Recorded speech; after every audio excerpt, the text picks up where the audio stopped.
Hey guys, welcome to my channel. I hope you're all doing very well. So I just watched Falcon and the Winter Soldier episode 1. Let's talk about it.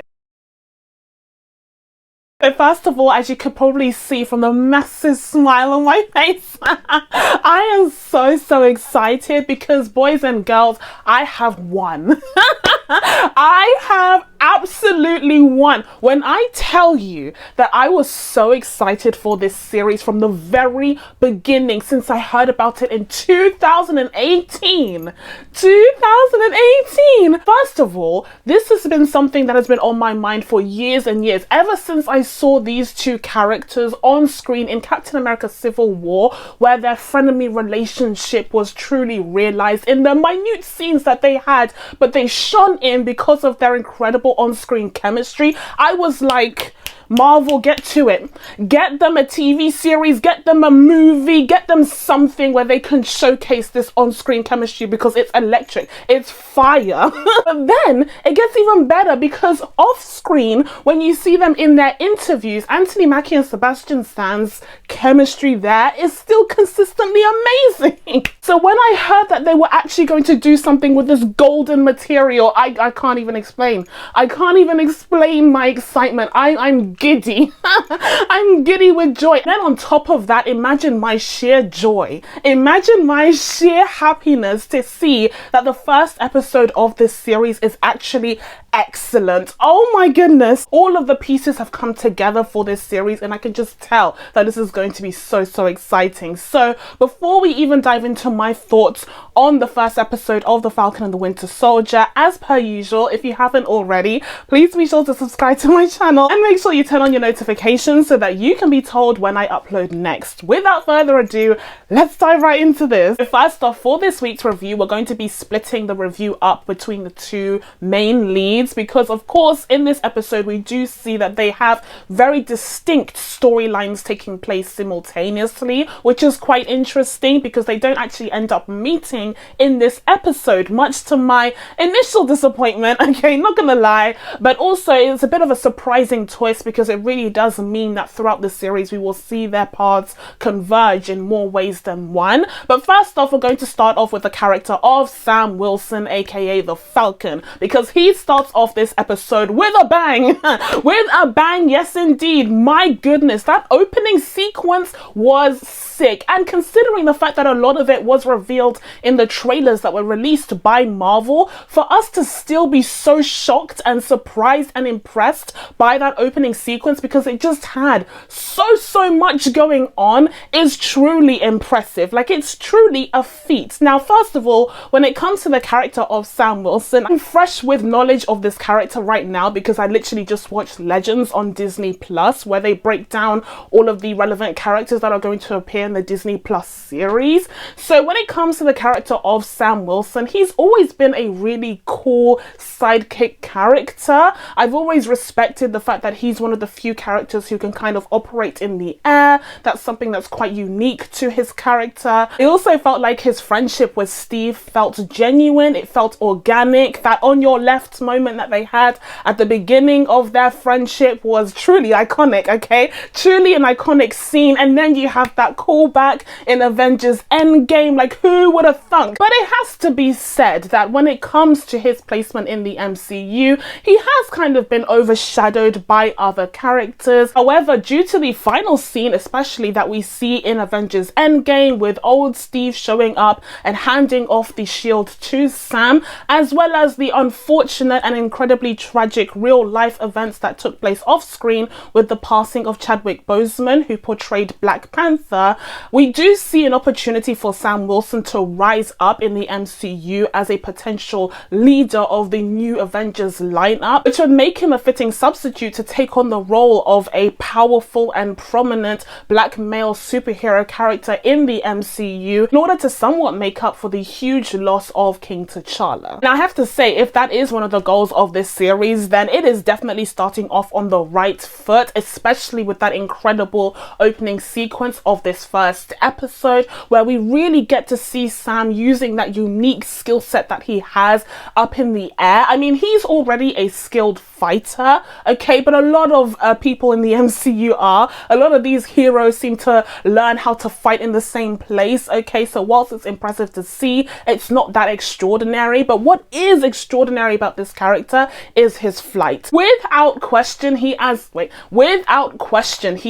earned his code name as Falcon, because he looked like a bird up there. Wow, the skill, the maneuvers, okay, the confidence in the air. It almost seemed as though he was a completely different person up in the air. All of that character and charisma just came out of him, almost as if it's second nature to him to be up there. It was just incredible. We also got some pretty cool antagonists in this sequence, with the Leaper, I believe his name is, from Captain America the Winter Soldier, making an appearance here with his perfect French. But the whole sequence was so well choreographed. And I have to mention that this episode, and indeed I believe all of the episodes of this series, are directed by Carrie Skoglund, a female director. So this myth, okay, this fallacy that female directors can't do a good job in directing action sequences, okay, and also directing, you know, films and TV shows with male characters.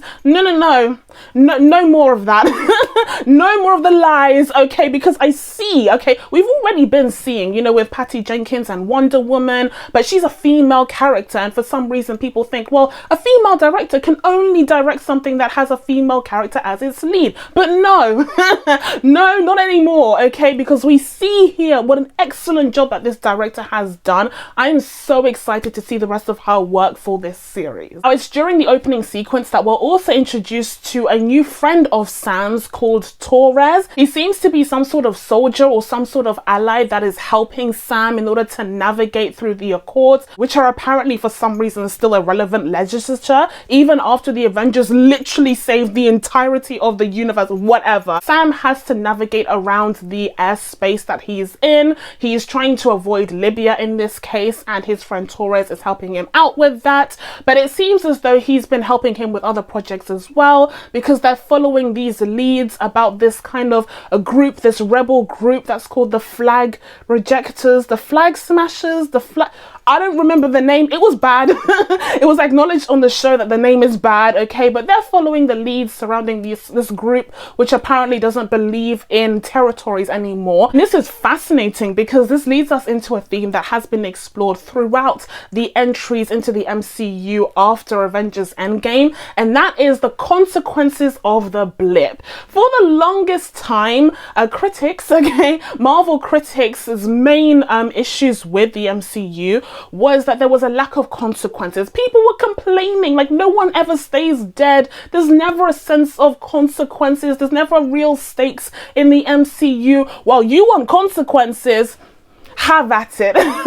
Like Kevin Feige said, I'm tired of you just yapping away for 10 years about consequences. Here you go. They were gone for 5 years and we're sticking to it. We're not reversing the situation. And now people actually have to deal with the consequences of, first of all, having lost their loved ones and having lost their lives, just in terms of the way things were previously, even though that they're still, you know, existing for 5 years. But then you have the people who actually lost their lives, who actually just vaporized, like actually turned to dust, and they have to deal with the fact that they've lost 5 years of their life literally, and they have no idea what's been going on in the meantime, and they have to adjust to this whole new world that is so grief-stricken, as well as being financially depressed, and who knows the state of society and what that's like right now. There are so many issues that are being explored in these series and the films, especially in the series though, because I do feel like Spider-Man Far From Home made it more of a joke, whereas these series like WandaVision and now Falcon and the Winter Soldier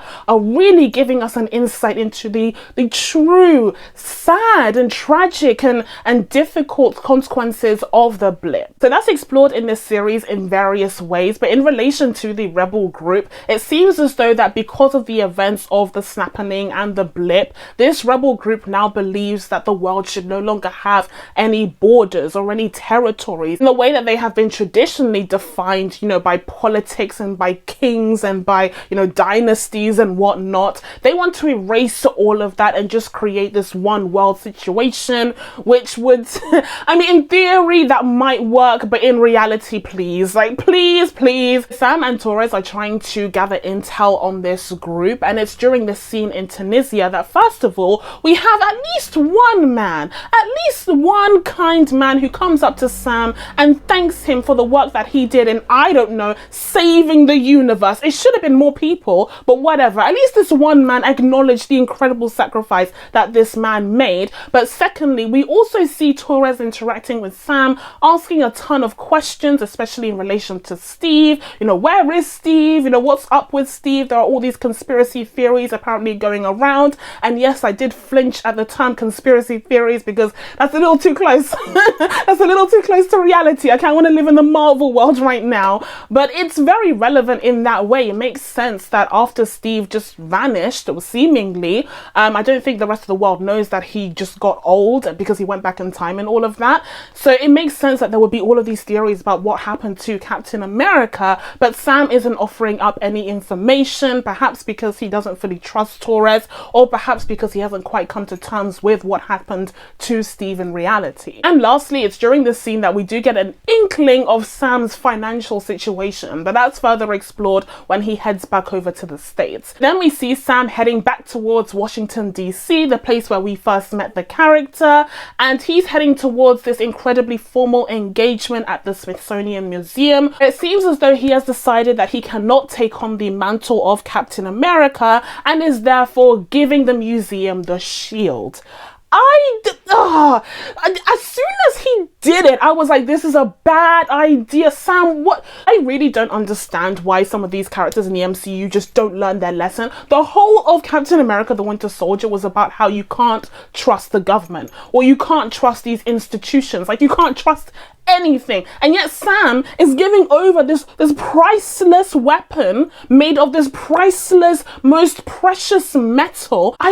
Why? Like, at least he could have just locked it up or something. I don't know why he gave it away. I knew it was a bad idea the second he stood there and gave it to that man. Okay, we'll talk about him in a second, but it's during the ceremony that we do see a glimpse of the cameo of the week, and that is, of course, Don Cheadle's Colonel Rhodes, aka Rhodey. He makes an appearance in this episode, and they have a chat amongst themselves as they walk around the Captain America exhibit that first made an appearance in Captain America the Winter Soldier. But before that happens, you know, Sam has this speech explaining why he's giving back the shield and this whole idea of the Age of Heroes and how these symbols don't really mean anything until you have those people, the men and the women who embody those symbols, who give them meaning. And that's a very powerful speech. That's a very memorable speech, so much so that some people decided to take notes and use some of it later. We'll talk about that in a second. But during Sam and Rhodey's talk later,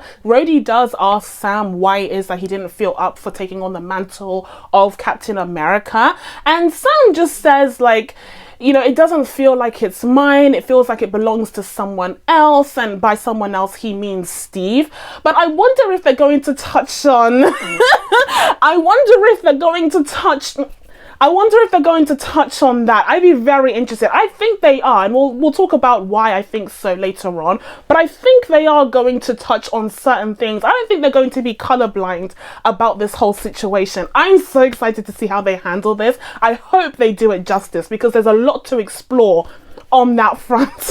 Next up, when it comes to the character of Sam, we actually see him heading towards Louisiana, where he's apparently from. And yes, we do get an introduction to the Wilson clan. Now, earlier on in the episode, Sam did mention his two nephews, who apparently had been babies before he was snapped away, but now are turning into like little men. And we are actually introduced to those nephews in this episode, and they're so adorable. I was so happy to see Sam in his element with his family members. And it took me a while to figure out why this whole scene made me so happy and just filled my heart with joy. And I realized it's because, first of all, this is the first time we've seen so many black people in the MCU on screen at once outside of Wakanda itself. Okay, that's just a fact right there. But secondly, it's also because a lot of these superhero characters don't have like family units, like traditional family units. And even though Sam's family isn't whole, he has lost, I believe, both of his parents, but you still get that sense of community. You still get that sense that he's comfortable with the people around him, the people that have known him for a very long time, and of course his interactions with his sister Sarah, I believe her name is. They just feel so natural. They just feel so organic. I mean, that sibling relationship, even though it develops as you get older, there's still that root of like rivalry, of kind of poking at each other that's always there. And I love the way that that's conveyed in this episode. So I was just so happy to see him in his element. Now, they are discussing some pretty serious and severe things because of, once again, the consequences of the Snappening and therefore the blip. The Wilson clan is going through some financial struggles at this very moment, with their family business not really being able to hold them through this difficult time. And as a result of that, his sister is thinking of selling off the family boat. But Sam is vehemently against this because this is a part of their legacy, and he does have a say in the matter because he has, you know, part ownership of the property. Now, as I said at the beginning of this review, I have been looking forward to this series for years upon years. Okay, I've been on the Falcon and Winter Soldier train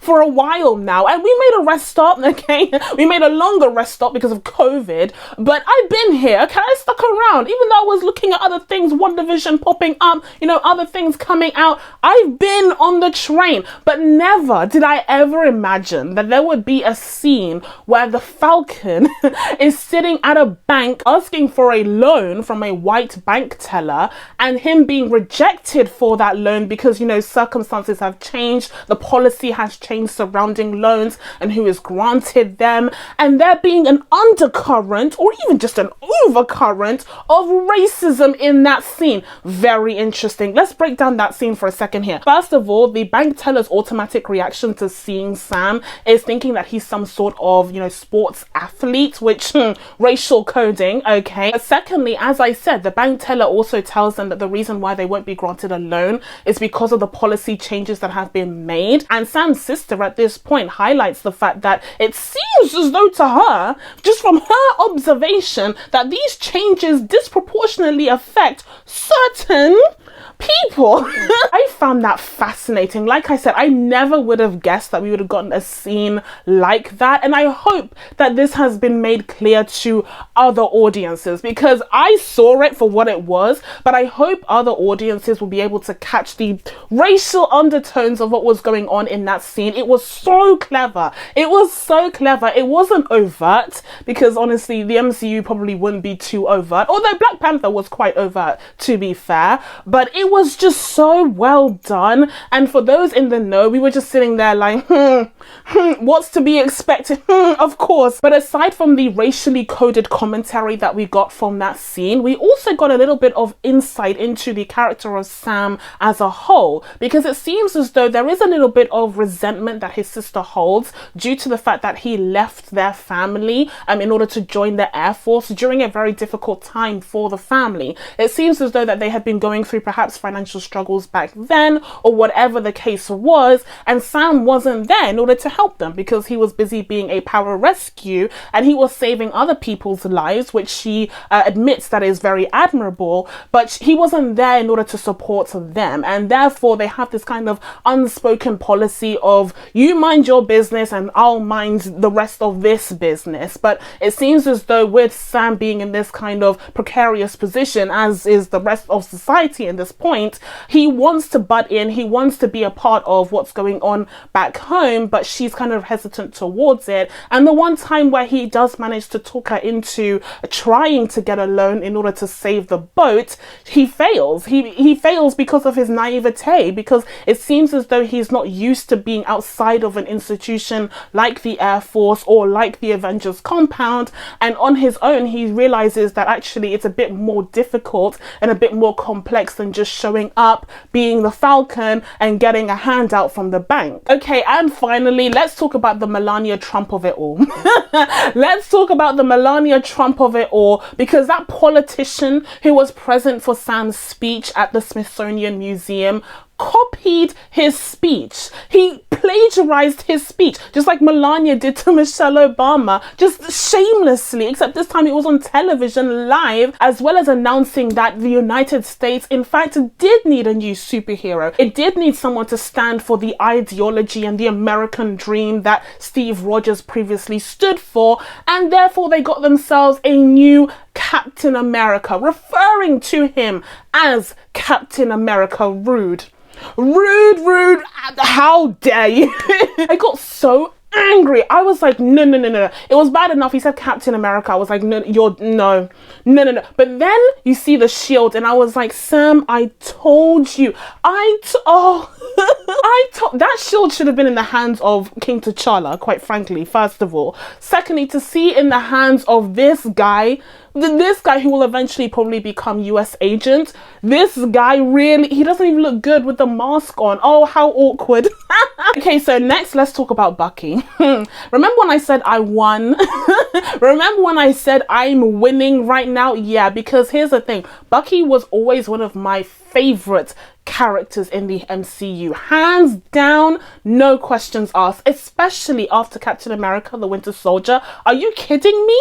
The character is incredible, but at the same time, unfortunately, I found that a lot of the potential of this character was never mined, because first of all, he was always living in Steve Rogers' shadow, but secondly, because, you know, the storyline just got so much bigger and just got so far away from just the Earth-based storylines that we didn't really have time to delve into a character like the Winter Soldier at movie level. I mean, we're not even at the point where we have a Black Widow movie out yet, so like he was never going to be a priority. But at the same time, I think this setting, this idea that he could be explored further in a Disney Plus series is genius, and I'm so happy to see that they are realizing the potential that this character has. And it's especially key because this series seems to have a bit more of a serious tone, and I've been talking a lot about serious tones, okay, dark and gritty, in regards to the Snyderverse, because I've been, you know, reviewing those films recently. But I do think that a character like the Winter Soldier does need a little bit more of that serious tone if you want to delve into the realities of his trauma, of his PTSD, of the torture that he went through, of the sheer horrors of the manipulation and brainwashing tactics that Hydra used against him, and then of course the acts of crime and inhumanity that he was forced to carry out in the name of Hydra. Like, there's so much to unpack there. This character literally has so much pathos to him, and I have faith that this series might tap into some of that, especially in light of how they handled the character of Wanda, who's yet another character who has a lot of pathos to her, and we were therefore able to explore themes of mental health and depression and tragedy and loss in that series, and I think there will be echoes of that in this series as well through the character of Bucky. So first off, in vast contrast to his co-lead, we are first introduced to the character of Bucky Barnes in this series in a very different state. We got a Winter Soldier flashback, and we were finally able to see a mission that the Winter Soldier was able to carry out under the control of Hydra, and it was brutal, it was deadly, it was unrelenting and violent. Wow. Now the setup of this action sequence isn't just there to show us the mighty, deadly glory of the Winter Soldier. It's also there to establish Bucky's current mental state at this time, after of course he was also snapped away and now he's reappeared in the blip. But it seems as though that all of the horrors and traumas that he's faced in the last 100 years have reappeared back with him, and he is haunted by these nightmares of these missions that he carried out for Hydra. and we're able to see the consequences of said actions and of said missions in this episode and how that affected other people, i.e. the victims and the family members of the victims. But after the fight sequence, the next time we see Bucky is actually in a therapist session where it seems as though that this has been court mandated in order for him to receive the pardon. He needs to attend these therapy sessions to ensure that he won't, I guess, snap back into it, like he won't break and become the Winter Soldier again. But I do feel like that whole sequence that took place during his therapy session was just gold. It was so gold. First of all, the way that it was directed, and also the camera angles and the framing of Bucky just being there at the center of the frame, and at the back you can see this kind of very nondescript, you know, natural floral painting, but it takes up so much of that space to the point where he's just isolated at the center of that frame. It's really cool the way that that whole sequence was directed, the back and forth between him and his therapist, who is taking no shit from him. She is not taking any shit from this character. She is like, listen, okay, I've seen it all, I've done it all, I need you to tell me the truth, okay, because I know you now, I can read you like an open book. And he's just there lying through his teeth like, no, I didn't have a nightmare. Even though we just saw that he's sleeping on the floor. He had a nightmare, but he's lying because he's not ready to admit it yet. And also because he likely doesn't trust her fully. And honestly, I don't even blame him because, again, Captain America the Winter Soldier established that you can't trust anyone. So I don't blame him for not trusting the therapist, but still, she expects honesty from him and he's giving her crumbs. He's giving her crumbs and sarcasm, and honestly, it's a hilarious scene to watch. If I was going to give a suggestion though, I would say that perhaps the therapist should look into getting him an emotional support animal, like one of those Wakandan goats, because he seemed very happy and at peace with them. Although, as the therapist points out, him being at peace isn't necessarily a good thing for him. And another thing that's quite notable in this sequence as well is that we do see that Bucky seems to have this ledger, this book that he is kind of ticking off names off of, and this is supposed to be his, you know, book of amends. In the pages of the books, you see a list of these names of people that were either affected negatively by his actions as the Winter Soldier, or people who actually benefited from his actions as the Winter Soldier working under Hydra. So you see him interacting with the senator in this really cool and funny sequence where he kind of corners her, but he follows all of the rules. He follows all of the 3 rules that the therapist has laid out for him, but at the same time he's able to get the job done nonetheless, all with a smile. I find it so interesting that we got to see Bucky actually tick off names on a ledger. It was very reminiscent to me of the line that Black Widow has in the first Avengers film, where she talks about how red her ledger is, meaning that it was soaked with the blood of the people who were her victims when she was acting as an actual Black Widow under the Red Room. But this time around we see Bucky have that similar kind of red ledger that is filled with the names of people that were victims of his actions, and we see once again the consequences of his actions play out later on in this episode. But after that, we next see Bucky roaming the streets of Brooklyn, and we find him in a very familiar setting, of course being an alleyway, because that is where the character was introduced in Captain America the First Avenger. And similarly in this situation, he is trying to break up a fight, but except this time around it seems to be just this petty argument between this young man and this elder Asian man. They seem to be arguing about bin spaces or something of the sort, and Bucky seems quite familiar with that scenario. After that, he ends up having lunch with the Asian man at this Japanese cafe or restaurant, and the Asian man actually acts as his kind of wingman in that situation, because he's able to get Bucky a date just on the spot. Although, to be fair, look at him. Of course it was on the spot, but anyways, he's able to get a date out of this whole lunch with this elder man, which is pretty impressive to me. And at this point I actually thought that this elder man was an old friend of Bucky's. Like, I felt like perhaps he had known Bucky back in the day. Like, he was one of the few people who still lived in Brooklyn, who still knew the world that Bucky actually had grown up in and was more familiar with before, of course, he was taken by the hand of Hydra. I felt like that was what was going on there, but of course later on we find out that in actuality this Asian man is the father of one of Bucky's victims, who we see in that sequence where he is carrying out a mission in Eastern Europe. And it is just, heartbreaking, because he goes to visit him and clearly his name is on his list, you know, his amends list. But then he sees the ofrenda that the Asian man had for his son and he just completely backs out of it. Like, he isn't able to tell him the truth. And that's after a very difficult date to begin with, because it turns out that this date just doesn't work, okay? They are from completely different generations. The way that Bucky was talking about, you know, the confusion surrounding online dating, and also the way that he seems quite closed off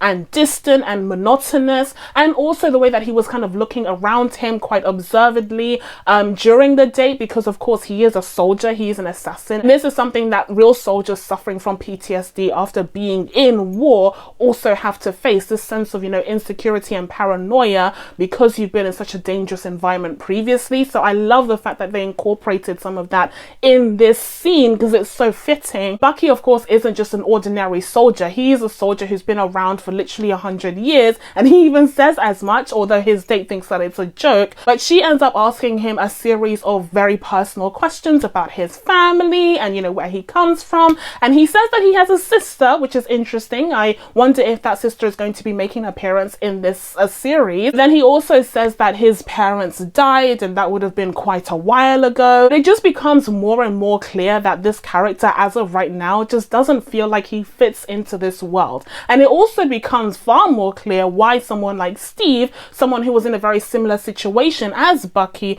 would end up going back in order to live his life the way that he feels would be the right way. I do wonder if the series is actually going to explore that and explore the idea that Bucky may have some resentment towards Steve for leaving him behind in favor of living his dream life with Peggy. And lastly, I did want to touch on the just sheer genius writing of this episode, because it has so many layers to it. But one of the connections that these characters have, despite the fact that their paths are largely separate in this episode, is the idea of family. First of all, we are introduced to Sam's family in this episode, and we also see echoes of Bucky's family just from his one-word answers. But we do see that both of these characters at one point at least have sisters, and at the same time both of these characters are fixated on the past, whether it be their family legacy, as is the case with Sam. He seems focused on trying to preserve his family legacy and trying to preserve what his parents left for him and his sister. And this might even be because he feels guilty for leaving his family behind during difficult circumstances in order to pursue the Air Force. And then of course you have Bucky Barnes, who's stuck facing the consequences of the past century of his life, where for the majority of it, not only was he not able to exercise his own autonomy, but he was also made to do some incredibly cruel, inhumane and violent acts that will likely haunt him forever. So all in all, like I said, this is an excellent episode, and I'm so excited to see what this series holds for the next 5 episodes coming up. But that's it from me. Now that I told you guys my thoughts on the first episode of Falcon and the Winter Soldier, it's time for you guys to let me know what you thought of this episode down in the comments below. Please be sure to subscribe to my channel to catch new videos coming up. Thank you guys so much for watching. I really appreciate it, and I will see you in the next one. Bye.